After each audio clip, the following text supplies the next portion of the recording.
नमस्कार विद्यार्थियों, मैं देवेंद्र पारिक स्वागत करता हूं आपका जी के बाई डिवीजन पर। विद्यार्थियों, आज बहुत ही महत्वपूर्ण और गंभीर विषय पर मैं आपसे चर्चा करने आया हूं और विषय है आत्मविश्लेषण।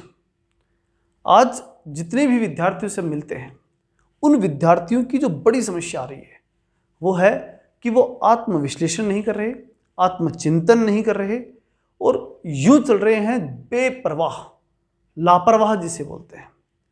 और ये लापरवाही चाहे वो आप में से कोई भी कर रहा हो और चाहे कोई भी करे, बर्बादी निश्चित है।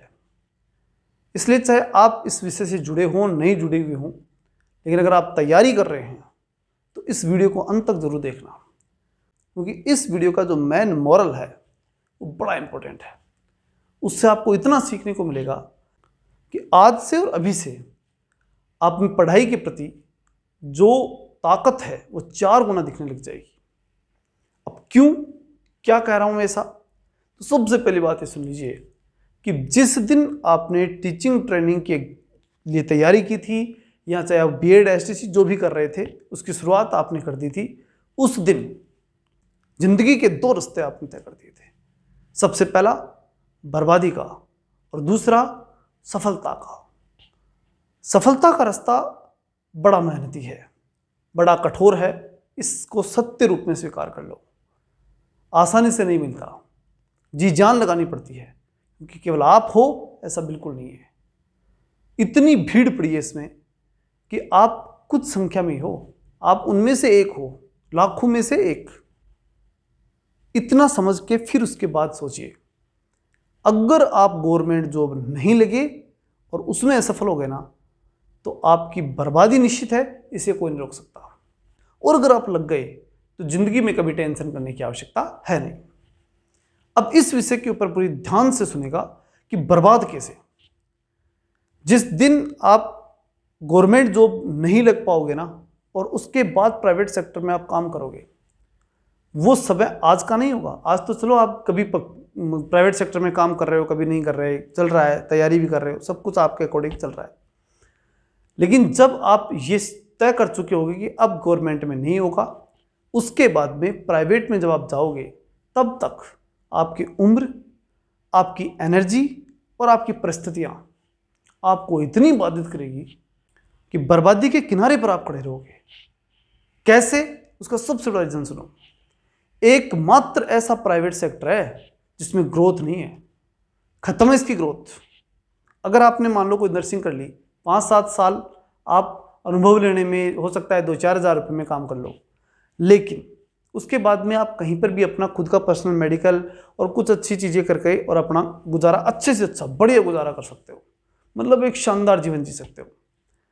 अगर आप किसी दूसरे सेक्टर में जाओगे, चाहे आप, मैं कह रहा हूँ पशुओं के डॉक्टर की बात कर लो, वो भी प्राइवेट में शानदार कमा रहा है।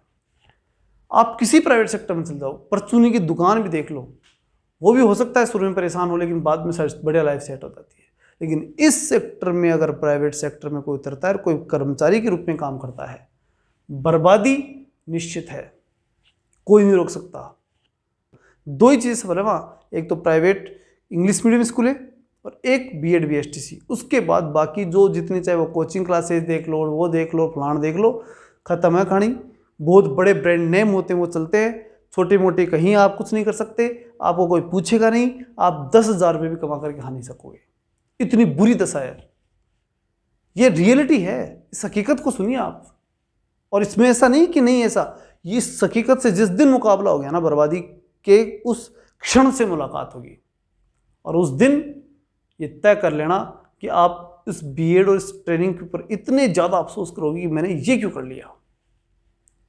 किसी लायक नहीं बचता है बच्चा, किसी भी लायक नहीं बचता। इसलिए मैं कह रहा हूँ कि आज के इस समय को बड़े ही महत्वपूर्ण रूप से ले लो, जान लगा दो, कुछ भी कर लो।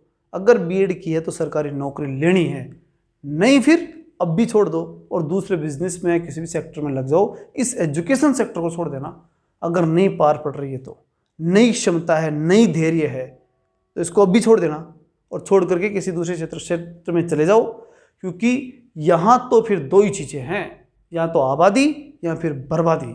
और बर्बादी इतनी खतरनाक स्थिति में है कि तुम कल्पना नहीं कर सकते। और चाहे चारों तरफ देख लो, अगर आपको कोई भ्रम है तो वो भी दूर हो जाएगा। इसलिए मेरी बार बार एक रिक्वेस्ट आपसे कि इस चीज़ को पूरी पूरी सीरियसनेस से लो। तय करो मुझे कितने समय में क्या करना है। अगर मैं आज नहीं पढ़ रहा तो क्यों नहीं पढ़ रहा, मैं क्या कारण है कि इतना आलसी हो गया, क्या कारण है कि मैं इतनी रील देखता हूँ, क्या कारण है कि मैं अपने दोस्तों से इतनी फालतू की बातें कर लेता हूँ, क्या कारण है कि मैं किताबों को उठाते से घबरा रहा हूँ, क्या कारण है कि मुझे वैकेंसी चाहिए उसके बाद ही पढ़ूंगा, क्या कारण है कि मुझे अपने नॉलेज को लेने की इंटरेस्ट नहीं है कि मैं नॉलेजफुल बनूं, ऐसा मेरे में इंटरेस्ट ही नहीं जागता।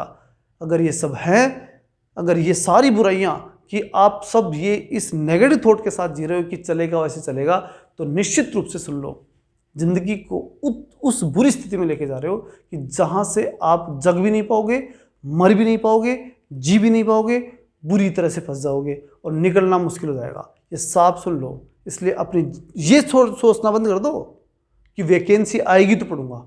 जो विद्यार्थी ये सोच रहा है ना, उसकी बर्बादी निश्चित है, क्योंकि 5 साल में एक बार वैकेंसी आती है। अगर आप भी गिर बाई द वे फेल हो गए तो और क्या कर लोगे तुम?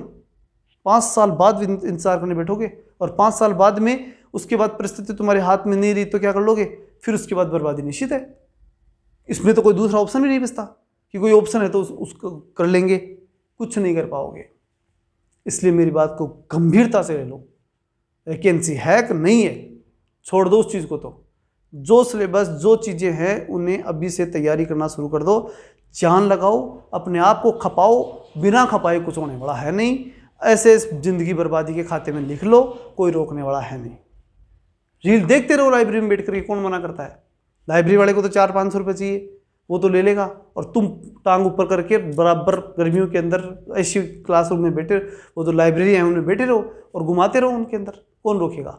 रोकेगा क्यों? वो तो कहेगा कि हाँ तुम आते रहो, 2-4 साल और नौकरी ने लग जाओगे, नहीं तो उनका जो है वो जो बिजनेस है वो कमज़ोर पड़ जाएगा। वो तो चाहते हैं कि बम पर चले ऐसे कैसे। इसलिए मेरी बात को पूरे गौर से, पूरे ध्यान से और पूरे मनोयोग से समझो।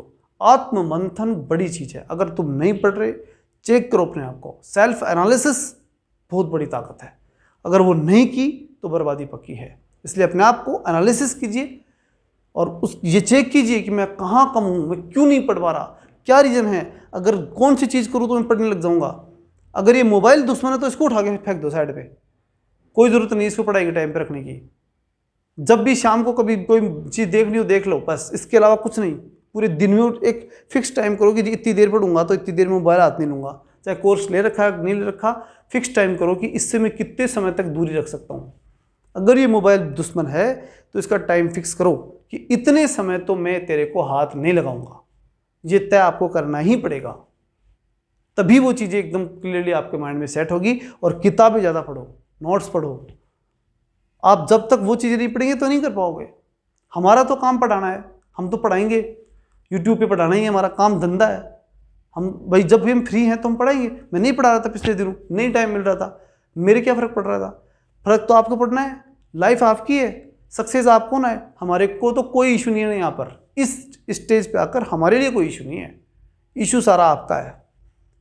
मैं और मेरे जैसे जो टीचर आते हैं उनके पास जितना समय होता है वो आपके लिए दे देते हैं, बस। इसके अलावा हम कोई जिम्मेदार नहीं हो पाते और न होंगे। ऑनलाइन में तो हैं तो भी नहीं है, ऑफलाइन में तो फिर भी थे। इसलिए इस बात को अच्छी तरह से पूरे सीरियसनेस के साथ समझने की कोशिश कीजिए और इससे पूरी मोटिवेशन को लेकर चलिए कि हाँ मुझे सक्सेस होना है।